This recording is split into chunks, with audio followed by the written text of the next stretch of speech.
Lagi diskusi kita ya, ini adalah IPS kelas 7 halaman 52 sekarang ya. Oke, untuk pembahasan sebelumnya dan selanjutnya ini adalah playlistnya ya. Link dari playlist ini ada di kolom deskripsi, silahkan dicek. Oke, kita kembali ke sini ya. Kita sudah sampai pada sini ya, keadaan fisik ya, keadaan fisik dari Indonesia ya. Sebagai suatu wilayah, Indonesia memiliki keadaan fisik tertentu. Ya, keadaan fisik tersebut dapat dikenali dari keadaan geologi. Geologi itu ya tanahnya ya. Nah, ini kalau kita lihat yang agak embos ini adalah pegunungan ya di Indonesia. Di sini agak tinggi pegunungannya ya. Apalagi sini ya, semakin embosnya semakin besar, semakin tinggi ini ya pegunungan. Oke, kita lanjutkan sini. Bentuk muka bumi dan iklim ya. Indonesia jelas tropis ya. Saya siapkan sekalian Google Earth ya, biar enak, biar kita bisa, kalian bisa buka di komputer kalian untuk lihat, ketik saja Google Earth gitu ya. Ditunggu loading sebentar, nanti bisa. Kita kembali ke sini dulu sambil nunggu loading ya. Sebagai suatu wilayah, Indonesia memiliki kondisi fisik tertentu, permukaan bumi dan iklim ya. Keadaan fisik akan mempengaruhi corak ya. Keadaan fisik akan mempengaruhi corak karakteristik kehidupan ya, makhluk hidup yang tinggal di atasnya. Jadi kalau fisiknya yang bisa kita kenali itu, kalau fisiknya ini adalah gurun misalnya ya, tentu saja kehidupannya adalah kehidupan yang beradaptasi dengan gurun. Nah, Indonesia ini adalah tropis ya, selalu diselimuti oleh awan. Ya. Nah, Indonesia ini tropis. Oke. Jadi di sini ada beberapa setting yang bisa kita mainkan ya.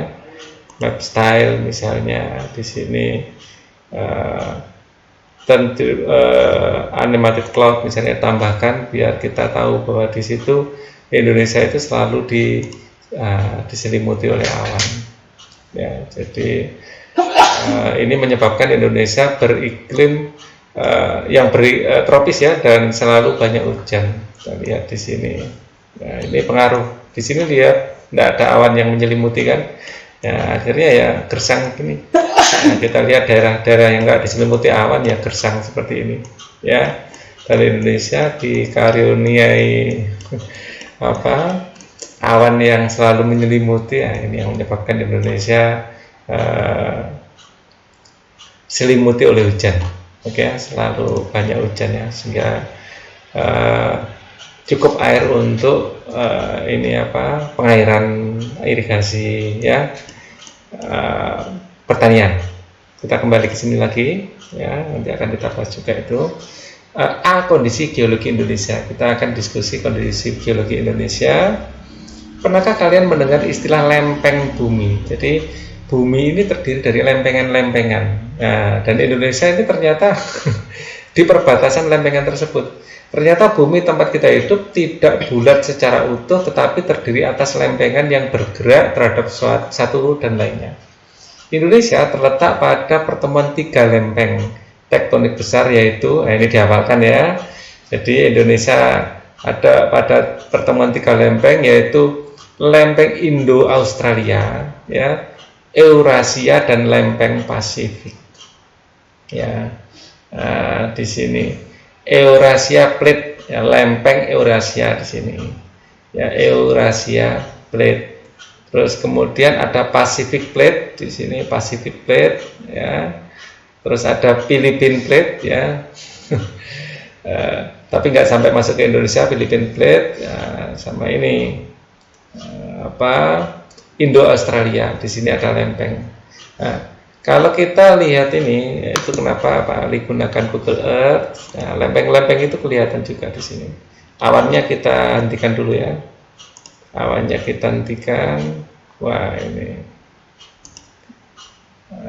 mana tadi, map style kan yang itu. Ini kita hentikan dulu cloudnya.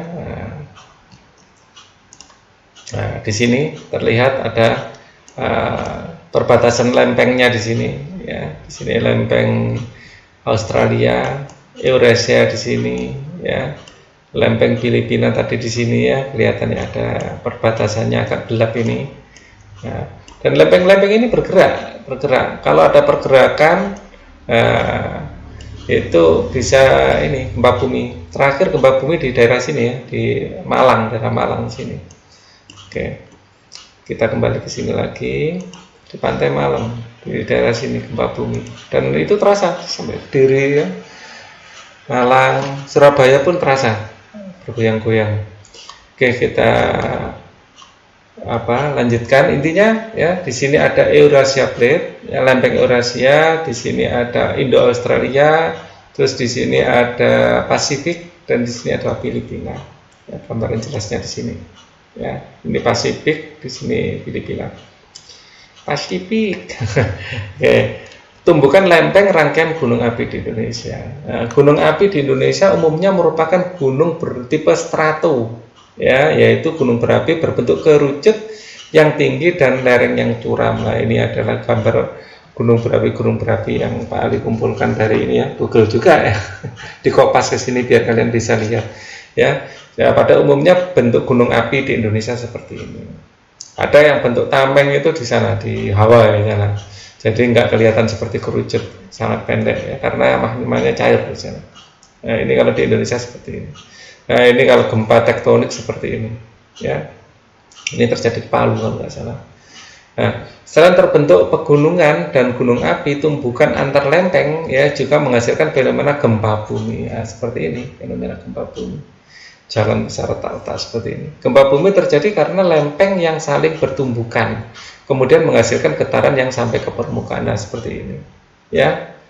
Nah, di sini, nah, bagian yang ini pusat gempa namanya epicentrum. Ya, epicentrum. Epicentrum, ada R-nya, epicentrum. Di bawahnya, bagian bawahnya hipocentrum. Ini bagian permukaannya epicentrum. Ya, Indonesia merupakan salah satu negara yang sering mengalami gempa. Ya, karena itu tadi kita pertemuan dari berbagai macam lempeng. Nah, lempeng-lempeng ini bisa bergeser dan terjadi gempa. Nah, kalau gempanya di dalam laut bisa menyebabkan tsunami. Ya, selain terbentuk pegunungan dan gunung api, tumbukan antar lempeng juga menghasilkan fenomena gempa bumi. Gempa bumi terjadi karena lempeng saling bertumbukan. Indonesia merupakan salah satu negara yang sering mengalami gempa bumi, terutama pulau-pulau sepanjang pertemuan lempeng Sumatera Jawa di sini. Jadi di sepanjang Sumatera Jawa, di sini, di sepanjang sini sangat sering terjadi gempa. Ya, dan ini yang titik-titik merah ini adalah kejadian gempa pada tahun 2020. Banyak sekali gempanya. Ya, mungkin seminggu sekali sebenarnya Indonesia itu ada gempa, tapi kalau tidak besar nggak jadi ramai beritanya, nggak viral ya. Jadi sepanjang Sumatera, Jawa, Nusa Tenggara, Maluku, Sulawesi, gempa yang terjadi dapat dibedakan menjadi gempa tektonik dan gempa vulkanik. Gempa tektonik itu karena pergeseran lempeng. Nah, kalau vulkanik ini karena gunung meletus. Jadi aktivitas gunung vulkanik. Ya, gempa tektonik adalah gempa karena ini sudah ada di sini. Gempa tektonik adalah gempa yang terjadi karena pergerakan lempeng tektonik, sedangkan gempa vulkanik adalah gempa yang terjadi karena adanya aktivitas kegunung apian. Nah, ini ya, di Indonesia. Sulawesi sangat sering terjadi gempa, ya. Sampai Irian Jaya. Nah, Indonesia ini yang jarang terjadi gempa itu Kalimantan. Nah, ini juga alasan kenapa pemerintah itu berencana memindah ibu kota ke Kalimantan. Aman sini ya, aman, nggak banyak terjadi gempa, tapi ternyata terjadi bencana pandemi. Jadi nggak bisa dilakukan segera ya. Kalau dipaksakan ya kasihan rakyat. Ya, bumi dapat menimbulkan bencana lainnya yaitu tsunami. Ya, jadi goncangan akibat gempa bumi membuat gerakan tanah di dasar laut ya, sehingga menimbulkan gelombang. Ya, ketika sampai di pantai, gelombang tersebut semakin besar dan menimbulkan bencana tsunami. luar biasa bencana tsunami ini, daya rusaknya luar biasa. Jadi kalau kita lihat di Google tsunami di Aceh ya kita coba tsunami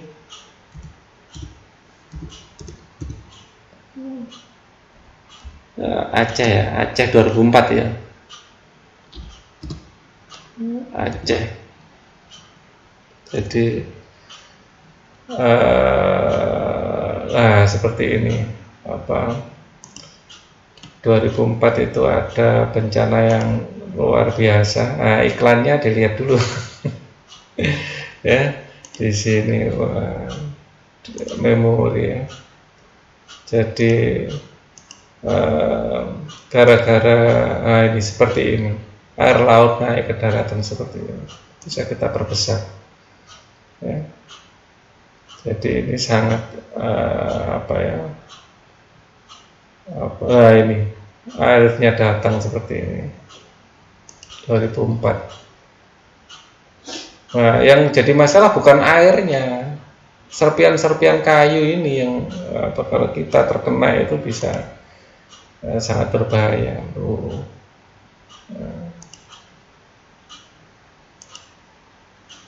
Bahkan setelah tsunami itu banyak kapal-kapal itu di tengah daratan terhanyut ke daratan, seperti ini.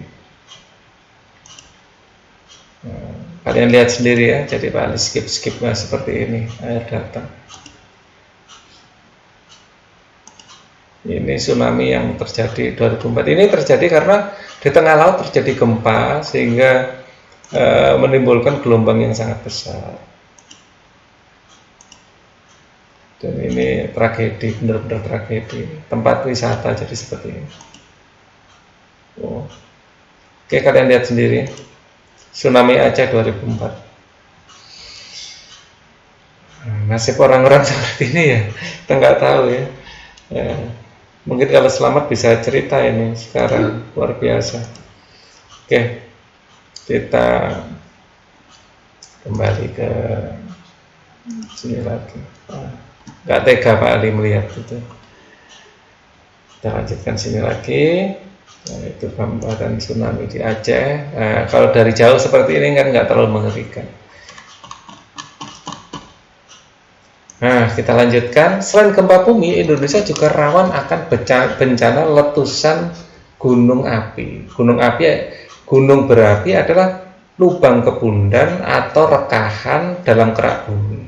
Ya, ini adalah definisi gunung berapi ya. Gunung berapi adalah lubang kebundan atau rekahan dalam kerak bumi, tempat keluarnya cairan magma atau gas ya, atau cairan lainnya ke permukaan bumi. Ciri gunung berapi adalah adanya kawah dan atau rekahan ya. Sewaktu-waktu gunung berapi dapat meletus. Ya, ini yang gambar ini adalah Gunung Kelut ya, Gunung Kelut di tahun 1990 meletus seperti ini. Sebagian gunung yang ada di Indonesia merupakan gunung berapi yang aktif. Ciri-ciri gunung berapi aktif adalah adanya aktivitas kegunung-apian seperti semburan gas, asap, dan material dari dalam gunung berapi. Di Indonesia sebagian besar gunung berapi tersebar di sepanjang pulau Sumatera, Jawa sampai Nusa Tenggara. Ya, jadi kalau kita lihat di Google Earth ya, di sini banyak gunung sepanjang ini. Ya, agak didekatkan sedikit ya. Kelihatan kontur.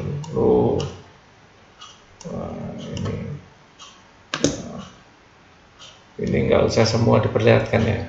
Jadi settingnya jangan everything.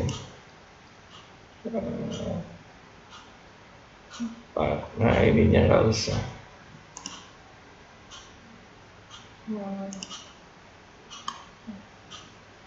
Oke, nggak kelihatan juga ternyata ya gunung-gunungnya.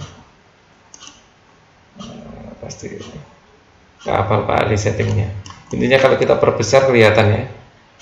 Pak Ali ingin menghilangkan garis-garis ini biar kelihatan.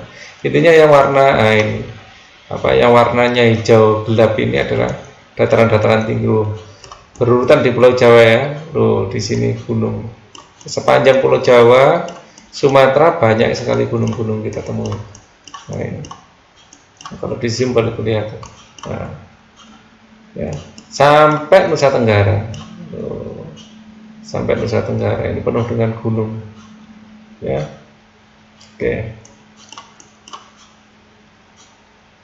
Kita kembali ke sini lagi. Gunung berapi juga banyak ditemui di Pulau Sulawesi dan Maluku. Beberapa gunung berapi di Nusantara sangat terkenal di dunia karena letusannya sangat dahsyat, yaitu gunung berapi Tambora dan Krakatau. Ya, kita lihat dulu. Nah, di sini Tambora dan Krakatau. Di sini ini adalah Gunung Tambora. Ya, nah, ini kalau dilihat dari atas seperti ini. Ya, sama saya perlihatkan ya, ini aja lebih enak ya kelihatannya. Di sepanjang ini banyak gunung kan ya, sepanjang sini gunung banyak. Di Sulawesi di sini gunung-gunung juga. Irian Jaya gunung-gunung. Oke, kita lihat di sini ya, Gunung Tambora ya. Terus di sini bawahnya ini ada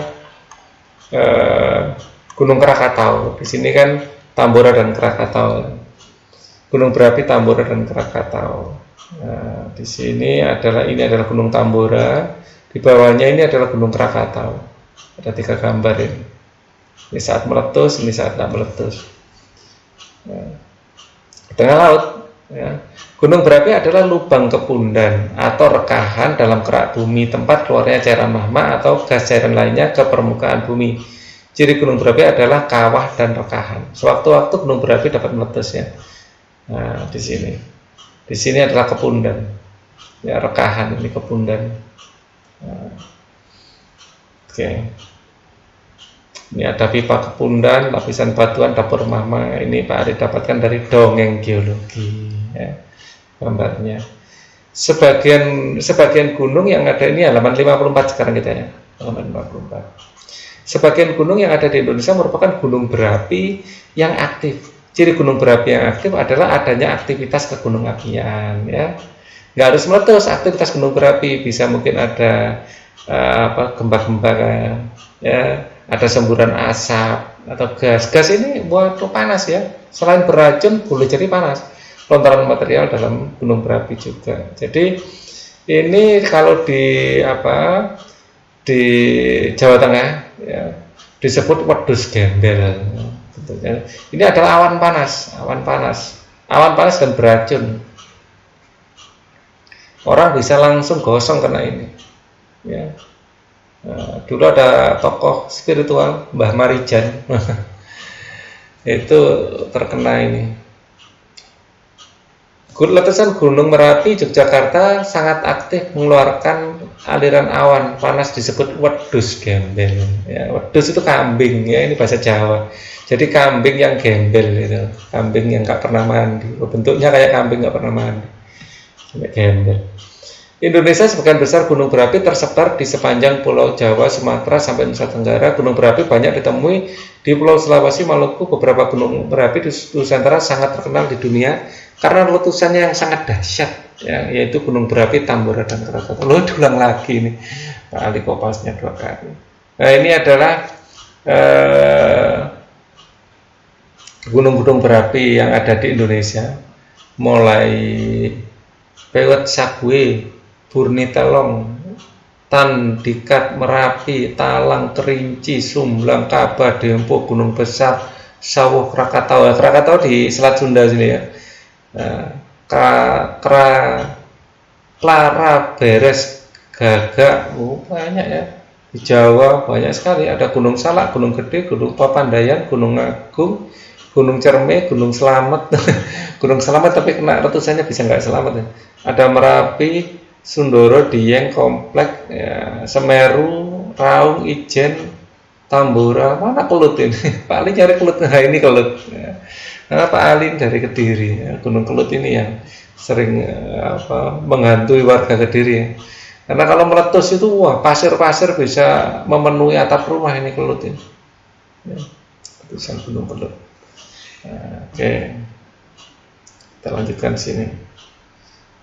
Aktivitas individu, perhatikan sebaran gunung berapi di Indonesia pada peta atau atlas. Perhatikan juga sebarannya berdasarkan peta-peta tersebut. Isilah tabel di bawah ini. Ya, Pak Ali sudah menyiapkan di sini ada 20 gunung berapi. Ya, yang semuanya Pak Ali yang pilih yang aktif ya, semuanya ini aktif. Ada Gunung Agung di Karangasem, Bali. Ketinggiannya DPL ya, DPL itu di atas permukaan laut. Ya, DPL itu di atas permukaan laut. Ya, di sini provinsi ya, tapi Pak Ali pingin lebih detail, tak kasih lokasi gitu aja ya. Gunung Agung Karangasem Bali 3142 ya, di atas permukaan laut. Gunung Ambang ya, Bolang Mongondo Sulawesi Utara 1795. Anak Krakatau Lampung aktif ini ya 338, tidak banyak, tidak besar ya, karena ini memang di tengah laut, maksudnya nggak tinggi. Ada Anak Ranakah 2350 ya, lumayan tinggi. Arjuno Welirang, nah ini di Malang ya, Mojokerto, Pasuruan ya, meliputi 3 wilayah aktif ini ya 3339. Ini sering juga untuk pendakian ya. Arjuno Welirang ya. Yang suka mendaki mana suaranya? Gunung Awu ya, Sangihe Sulawesi Utara aktif 1320. Gunung Banda Maluku ya 641, enggak terlalu tinggi. Gunung Batur Bali 1717. Gunung Batu Tara Nusa Tenggara Timur enggak terlalu tinggi juga ya, lebih tinggi Gunung Batur. Gunung Bromo, nah ini tempat wisata ini Jawa Timur 2329. Gunung Burni Telong Aceh 2623 meter ya, di atas permukaan laut. Gunung Ciremai Cirebon Kuningan Majalengka Jawa Barat 3078. Lumayan tinggi ya dibanding gunung-gunung yang lain. Gunung Colo Sulawesi Tengah 404.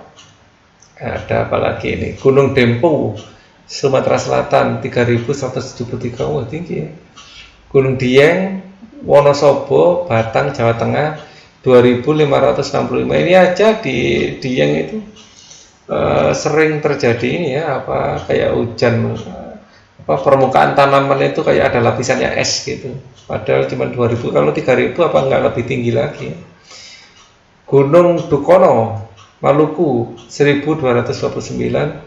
Gunung Ebulubu Nusa Tenggara 2124. Gunung Egon Nusa Tenggara Timur 1661. Gunung Galunggung 2168. Gunung Gamalama, kayak nama artis Gamalama ya. Siapa Pak? Dorce Gamalama. Nama gunung ternyata ya. Ternate Maluku Utara 1715 ya. Adakah gunung atau gunung berapi di sekitar tempat tinggalmu? Pak Ali asli Kediri ya, jadi tinggal di Surabaya. Kalau di tempat tinggal Pak Ali Gunung Kelut ya, Gunung Kelut ya. Yang Kediri mana suaranya? Komen dong. Gunung-gunung berapi apa saja yang ada di Kabupaten Tenggat tempat tinggalmu ya, Kelut ini ya. Di sekitar kalau Jawa Timur sih banyak ya, tadi kayak Kelut, Bromo ya, sekitar Bali juga lah ya, Bromo ya. Jika tidak ada kabupaten di tempat tinggal kamu, adakah gunung di provinsi atau pulau tempat kamu tinggal? Kalau tingkat pulau sih banyak pasti ya, kecuali yang dari Kalimantan pasti kesulitan ya cari gunung yang aktif. Carilah informasi tentang gunung yang ada di wilayah kamu tinggal. Buatlah tulisan tentang gunung tersebut ya, misalnya tentang cerita letusannya, aktivitas ekonomi masyarakat yang tinggal di daerah gunung tersebut. Cari informasi tentang keadaan alam, kesuburan tanah, iklim, bentuk muka bumi, hasil bumi, tradisi seni budaya yang berkembang pada masyarakat sekitar gunung. Kalau masalah tradisi, Gunung Bromo ini ya juaranya ya. Ada apa upacara kasodo di sana. Ya, di sini Pak Ali siapkan Gunung Kelut ya, Wikipedia. Ya, Gunung Kelut dalam aksara Jawa seperti ini. Ayo bisa bahasa Jawa Anda ini. Sering disalah tuliskan menjadi Kelut. Ya dalam bahasa Jawa, kalau bahasa Belanda disebut Klut, Klot, Kolet. Kolet adalah gunung berapi di Jawa Timur, Indonesia yang tergolong aktif. Ya. Coba sih kalau bahasa Jawanya ini apa ini? Oh, nggak bisa dibesarkan ya. Oh, alah ini susah ya bacanya ya kalau bahasa Jawa kayak gini. Ya sudah. Ali ini kadang-kadang agak lupa nih. Nyo ini ya, kok ini huruf nyo seharusnya, kok kelut ya. Ini waduh enggak begitu, lupa ini. Ya lanjut aja ya. Yang jelas Gunung Kelut ini meletus sering ya, 1901, 1919 dan seterusnya. Ini bisa dilihat sendiri, juga menjadi objek wisata juga ya. Kalau ini kalian baca sendiri ya, kita di sini lebih menarik kalau langsung gambar-gambarnya saja. Seperti inilah Gunung Kelut ya, kan indah sekali ya, tempat wisata. Nah, yang mengaku Kediri, ayo kita ke Kelut ya. Lihat indah sekali. Oke. Nah, kalau lagi meletus jangan dekat-dekat ya. Kalau sudah meletus kayak gini, wah pasti ada travel warning ya. Kalau meletus mengerikan ya. Tapi kalau pas tidak meletus ya indah tempatnya, indah sekali. Ya. Oke, kita lanjutkan lagi. Di sini ada apa? Peristiwa bencana alam sebenarnya merupakan bentuk keseimbangan alam. Betul ya. Bencana alam itu sebenarnya bentuk keseimbangan alam. Misalnya banjir itu kan respon alam terhadap apa yang kita lakukan. Misalnya penebangan hutan ya. Itu karena kesalahan kita. Tapi kalau gunung meletus kita kan memang nggak bisa ya. Gunung yang meletus mengeluarkan banyak material yang kemudian mengendap di daerah sekitarnya. Material tersebut kemudian meremajakan tanah ya, yang telah berkurang kesuburannya karena pengkikisan atau erosi. Andai tidak ada letusan gunung berapi, tentu tanah akan semakin turun kesuburannya. Ya, kita harus bersyukur juga ya. Jawa ini dikaruniai tanah yang sangat subur. Ini salah satunya ya karena aktivitas gunung-gunung yang ada di Jawa. Yang perlu kita lakukan adalah berupaya menghindari bencana dengan melakukan persiapan jika bencana terjadi. Bencana alam juga merupakan teguran agar kita semua ingat kembali pada Tuhan Yang Maha Esa. Jadi kalau ada bencana ya itu harus disadari, itu adalah bukti kuasa Tuhan juga ya. Jadi kita harus bisa mengambil hikmah dari apapun yang terjadi. Sekarang kita sampai halaman 57 ya, kita akan lanjutkan di video selanjutnya untuk pembahasan yang lain.